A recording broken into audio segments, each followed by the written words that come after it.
ഈ ഗാഥ മേഡം എന്താ കാണിക്കുന്നേ?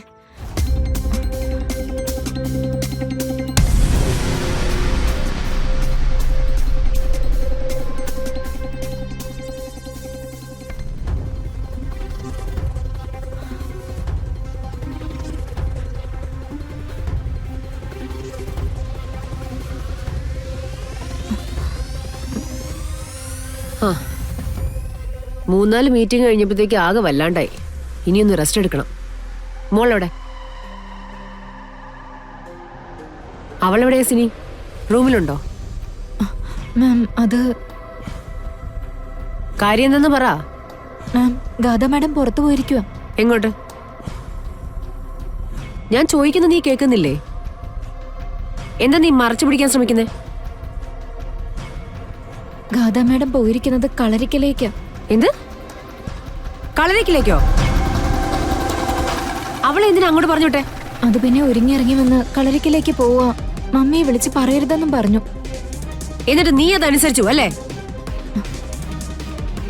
അവളുടെ മുമ്പിൽ വെച്ച് എന്നെ വിളിക്കാനായിട്ട് ബുദ്ധിമുട്ടുണ്ടായിരുന്നെങ്കിൽ അവള് പോയി കഴിഞ്ഞിട്ട് വിളിക്കായിരുന്നല്ലോ. മാം അത് മോളെ നോക്കാൻ വേണ്ടിട്ടാ ഞാൻ നിന്നെ ഇവിടെ നിർത്തിയിരിക്കുന്നത്.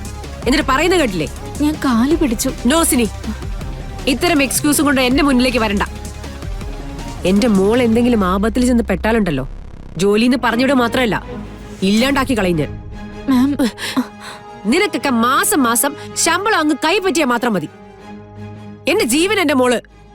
വിശ്വാസപൂർവ്വം നിന്നെ ഏൽപ്പിച്ചിട്ട് ഞാൻ ഒരിടം വരെ പോയിട്ട് തിരിച്ചു വരുമ്പോഴത്തേക്കും ഇങ്ങനെയാണോട് മറുപടി പറയാ? ബാക്കി ഞാനേ തിരിച്ചു വന്നിട്ട് പറയാം.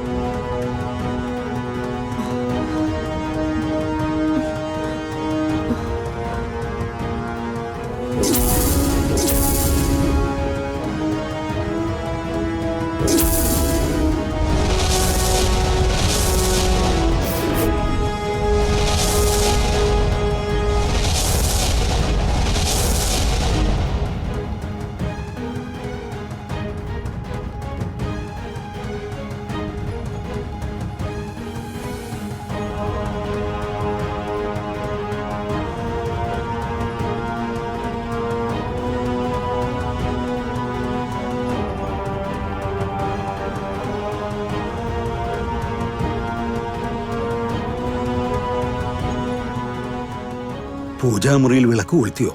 ഒവ്വ് തിരുമേനി. ഇന്ന് രാത്രി നടക്കാൻ പോകുന്ന പൂജ വളരെ പ്രധാനപ്പെട്ട ഒന്നാണ്. പൂജകൾക്ക് ശേഷം വ്രതമെടുത്ത ആൾക്കാർ മാത്രം കാവിലിരിക്കേണ്ടതാണ്. ബാക്കിയുള്ളവരാരും ആ സമയത്ത് കാവിലുണ്ടാവാൻ പാടില്ല. ആ വ്രതത്തില് ഞാനില്ലല്ലോ. നിങ്ങളും ഉൾപ്പെടും. ശരി, പൂജ ആരംഭിക്കാം.